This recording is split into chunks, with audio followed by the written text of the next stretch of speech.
केन्द्रापड़ा जिला विश्व संवाद केन्द्र पक्षर विश्वर आद्य सांबादिक महर्षि नारदଙ୍କ जयंती पट्टामुंडाई सरस्वती शिशु विद्या मंदिर परिसर में पालित हो जाइछि। हिमांशु शेखर नायकों संचालन में अनुष्ठित जयंती उत्सव में मुख्य अतिथि भाव अवसरप्राप्त शिक्षक प्रदीप नायक, मुख्य वक्ता भाव राष्ट्रीय विचार प्रवक्ता तथा वरिष्ठ आईनजीवी संजय पत्री जोगदे पुराण में वर्णित महर्षि नारद मुनि सांबादिकता और आज सांबादिकता मध्य पार्थक्य विषय विस्तृत आलोचना करथिले। सांबादिकता राष्ट्र विकास और सर्वांगीन उन्नति पाई अभिप्रेत हेबा नित्यांत आवश्यक बोली अतिथि माने मत व्यक्त करथिले। निष्ठा और निर्भीकता सांबादिकतार परिभाषा हेबा आवश्यक बोली मत व्यक्त करी सांबादिक माने राष्ट्र गठन में सहायक हेबा उचित बोली अतिथि माने कहिथिले। एही जयंती उत्सव में सांबादिक पतितपावन भद्र, अक्षय साहू, हरेकृष्ण बेहरा, अनिल चौधरी, रंजन साहू, विप्रसाद मोहंती, धीरेन्द्र मल्लिक, सुशांत नायक, सूर्यनारायण दास, हिमाद्री माझी, रंजन साहू, कुमारेश नायक, कल्पतरु नायक, उपेन्द्र नायक, दीपक नायक, बिरंजी नारायण दास, श्रीमती दास, विचित्रानंद बेहरा, मलय कुमार साहू, वीरेन्द्र दास, सुधांशु भूषण त्रिपाठी प्रमुख बहु गणमाध्यम प्रतिनिधि जोग देथिले। वरिष्ठ युव सांबादिक मातृदत्त मोहंती धन्यवाद देथिले। संजय कुमार पत्री, केन्द्रापड़ा जिला न्यायालय रे अधिवक्ता। आज देवर्षि नारदंकर जयंती ज्येष्ठ कृष्ण प्रतिपद तिथि। ये देवर्षि नारद ये हूँ आमर आद्य सांबादिक।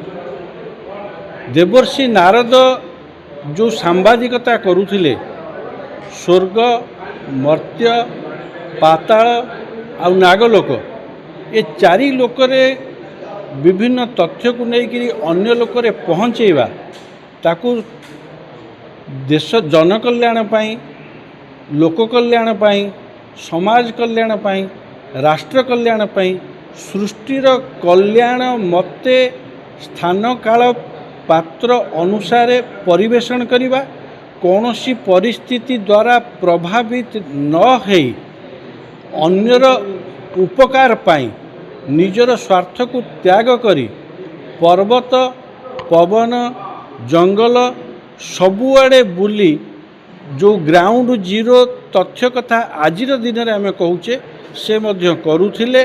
आ तांकर संवाद परिवेषण बिना प्रभावित रे सत्य को सामना को आनिबा आउ राष्ट्रर हित दृष्टि करिबा, ईटा आद्य सांबादिक नारदकर विचार थिला।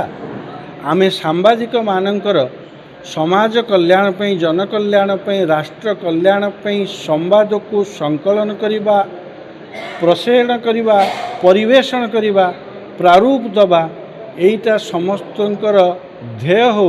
सेइथिपई ए नारद जयंती पालन विश्व संवाद केन्द्र तरफरु आयोजित होईछि। आ सेई जदि लक्ष्य पूरण हुए, से लक्ष्य समस्ते व्रती हुएंती, ताहले नारद जन्म जयंती पालन करिबा सार्थक हेबो। केन्द्रापड़ारू हरेकृष्ण बेहरा रिपोर्ट, ओम टीवी ओडिया।